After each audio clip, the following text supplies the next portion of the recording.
নৃত্য কৰিছে জেৰিফা নাছৰিনে।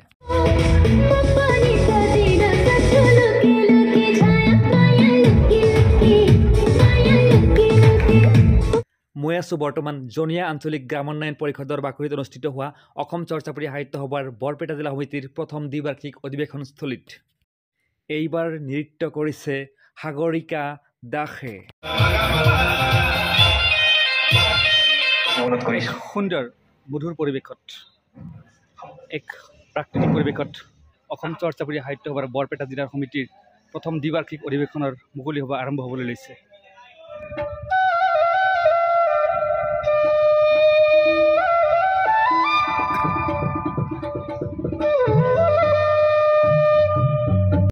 মধ্যাহ্ন ভোজন বিৰতি চলি আছে। কিছু সময় পিছত মুকলি সভা আৰম্ভ হ'ব। আপোনাসকলক ইয়াৰ পৰিৱেশ দেখুৱাবলৈ লৈছোঁ। চাৰিওপিনে ফুল আৰু গছ গছনি, এয়া এক মনোমোহা পৰিৱেশ। জিকিৰ গীত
এই দুনিয়া তাকুতে চাইলো মুকুতি পাবি গৈ আমাৰ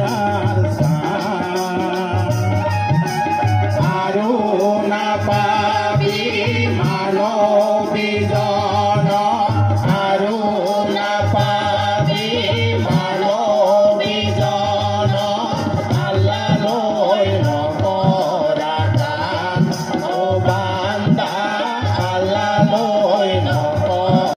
এয়া অসম চৰ্চাপুৰী সাহিত্য সভা বৰপেটা জিলাৰ মুখপত্ৰ মোহনা উন্মোচনৰ দৃশ্য।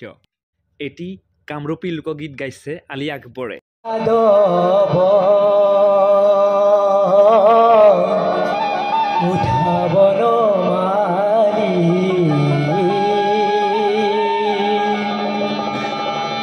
জগতৰ প্ৰতিহে যাদৱ উঠাবন মাৰি জগতৰ প্ৰতিহে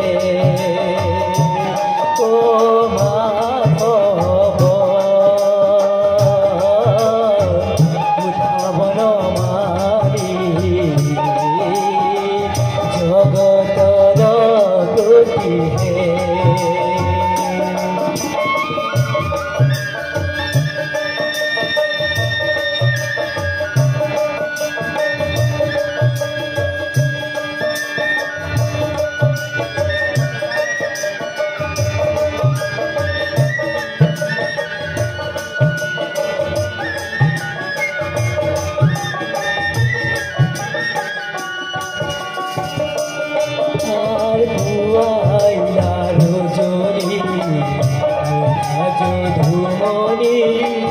ৰজনী প্ৰভাত বইলা আৰ পুয়াইলা ৰজনী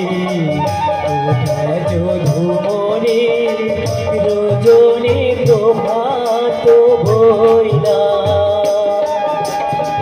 বনৰে হৰিণী বনতে লুকাইলা। উম্মে হাবিবাৰ কণ্ঠত এটি গোৱালপৰীয়া লোকগীত আৰু এটি পল্লী গীত।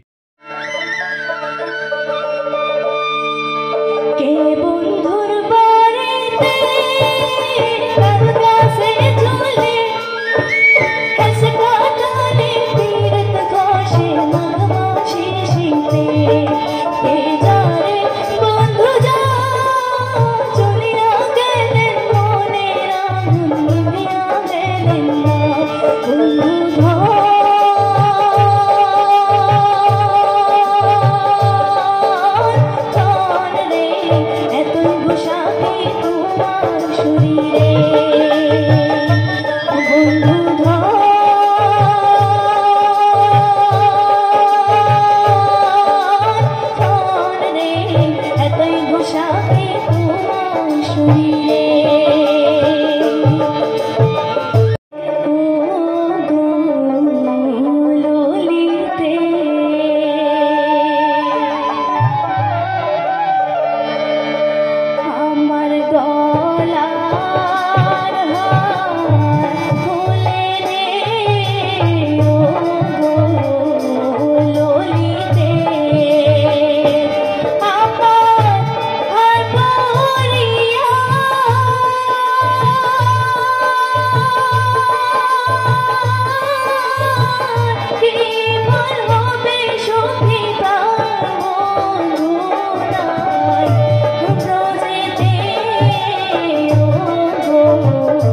সাবিনা ইয়াসমিনে গাইছে এটি রবীন্দ্রসঙ্গীত। যদি তোর ডাক শুনে কেউ না আসে তবে একলা চলো রে,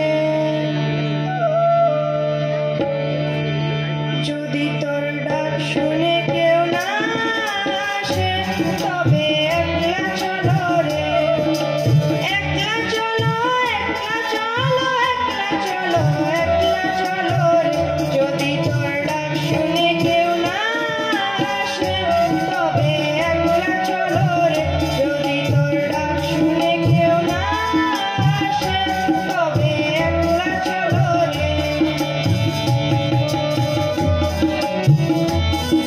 এটি মাগন গীতৰ কিয়দংশৰে ভিডিঅ'টি সমাপ্ত কৰিম। হাতিৰ কান্দে চড়িয়া খবৰ কৰে হাতিৰ কান খবৰ কৰে লাফা